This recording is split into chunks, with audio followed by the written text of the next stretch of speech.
What's going on, everyone? Alex Miller from the Eagle here, joined by Travis Brown and Robert Cessna. We're outside AT&T Stadium. Texas A&M falling to Arkansas today, 20-10. First time the Razorbacks have beat the Aggies since 2011. Definitely a loss that going to curb any kind of chance A&M had at making the playoff. Cease, we'll start with you. What are just your general thoughts on the game today? Just the physicality of it. Jimbo touched on that in the postgame last week after New Mexico. They got to be more physical. They got to get after it. I felt Arkansas got after it from the get-go, whether you're looking at the receivers against the defensive backs, the line play, whatever.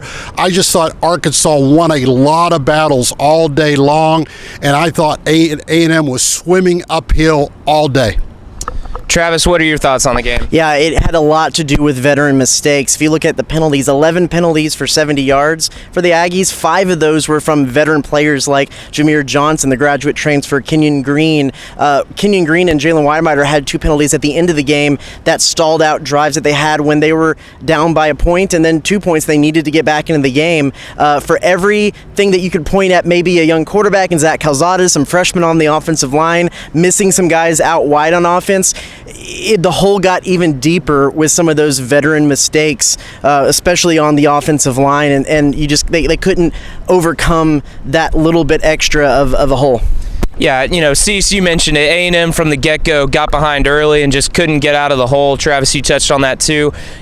How pivotal was that start for Arkansas? And considering what they did through the air, whether it was Traylon Burks getting the big catch, the missed tackles down the sideline, Arkansas establishing that 17-0 lead, that clearly was enough to do it today. Yeah, I like to talk a lot about, you hear the coaches say, well, the other team gives scholarships, they do this and what. You got to give a lot of credit to Kendall Browse, the offensive coordinator from Arkansas, Barry Odom, the defensive coordinator, because I thought they had good game plans. They knew what A&M's weaknesses were, and they were able to take advantage of that. Not that A&M wasn't able to come back, but it was a chess game, and I gave Arkansas all the credit. Even when Jefferson got hurt and went out, I said, oh man, A&M's going to come back and win this game. No, they just made enough plays with Hornsby in, and to me they showed a lot of poise at that time, and I thought, oh, they're going to fall apart.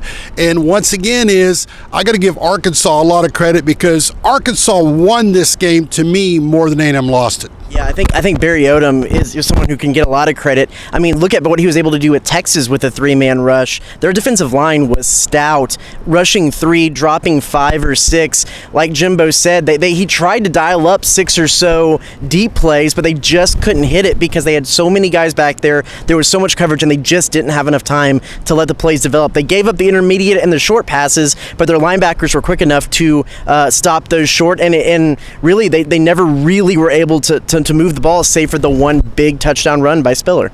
Arkansas definitely running an interesting defense. 3 down linemen, couple backers, 6 defensive backs. Jimbo said it. They wanted to force everything. That was a check down, intermediate. They were not going to let them burn them over the top, especially when you got a guy like Jalen Catalon back there at free safety who can just run with anyone, probably one of the better defenders in the SEC. But in the third quarter, Isaiah Spiller finally gave A&M a little bit of life, busting that big touchdown run, and it seemed like A&M had a glimmer of hope. Cease, did you think that was the chance A&M had, and what was it that A&M did that they just couldn't capitalize on it? I thought, oh man, is A&M going to come back? And then what happened is they did get the ball back.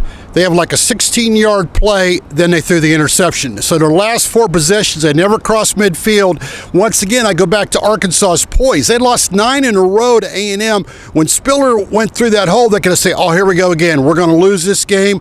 It's going to be like the overtime game, the Christian Kirk kickoff. No, this is a different team, and they got a lot of seniors, and I get that. What I think is a bad trait for this A&M team is they can't make plays. They don't overcome mistakes. Everybody makes mistakes in a game when you have 80 plays. How do you overcome those? Arkansas overcome them. We're seeing A&M had a rough time overcoming mistakes in Colorado at a 10-7. They just can't overcome mistakes offensively or defense. And you and I talked, Alex, before the game, this defense doesn't cause turnovers. It had been great when you have a struggling offense. They had long fields all day long. This defense doesn't force turnovers. So it's very frustrating for the coaches and the players because we know this team's got a lot of talent.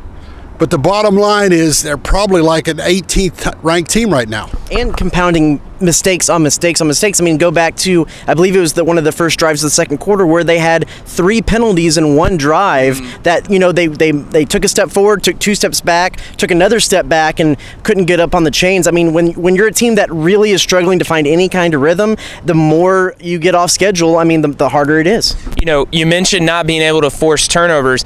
A&M had a chance to recover a fumble inside the 20, but Jaden Peavy was going for the scoop and score. It was McKinley Jackson. McKinley Jackson, excuse me. But either way, you know, that's a play you just need to fall on it and take it and give yourself a chance to, at minimum, get 3. And then it just seemed like throughout the day, it was plays like those where the breaks went Arkansas's way, whether it was the interception they reviewed, said the call stood. Anaya Smith, when he had the big catch down the sideline, said he was out of bounds.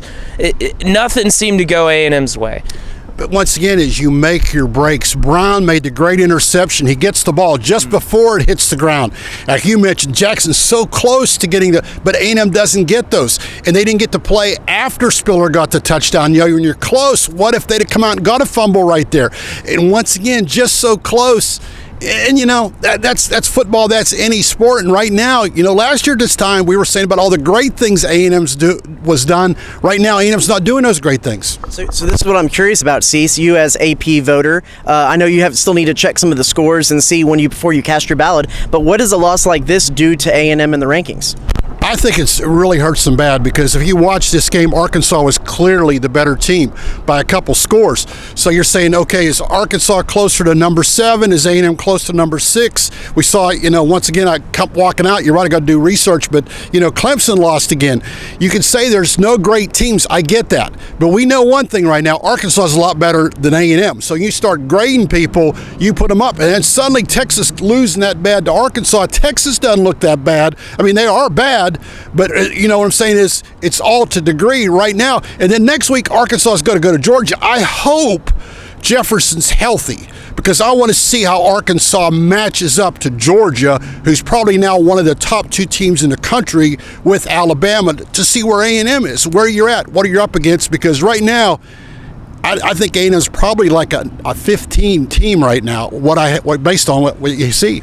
The biggest thing I see looking forward is you talk for 2 weeks now when we've gotten to talk to Isaiah Spiller, the frustration is palpable in what he's saying and not necessarily in the overall thing, but in what happened to the game. He seems to say, and what he's indicating is that the focus just really hasn't been there in practice, and it doesn't seem like he believes that a lot of the units are prepared to come into these games. So now with a loss on your resume and kind of maybe some of your hopes dashed, how are they going to approach practice and approach the games coming up, some really, really challenging games? I agree with you, Travis, because you're looking at a team that's got 4 preseason All-Americans, 15 starters. They came back to win championships. Unless in 2 weeks they can beat Alabama, they're not going to be in the championship. And right now, they're not ready to play Alabama. Now, they got 2 weeks. They got a lot of work to do in 2 weeks because they came here to win championships. So that's what those guys said. You know, the PVs came back and whatever. That's not a championship team we saw out there today. Well, that'll do it for us here in Arlington. Be sure to check theeagle.com for all of our coverage from today's game. We'll be back next week bringing you more coverage of Texas A&M football. Thanks for tuning in.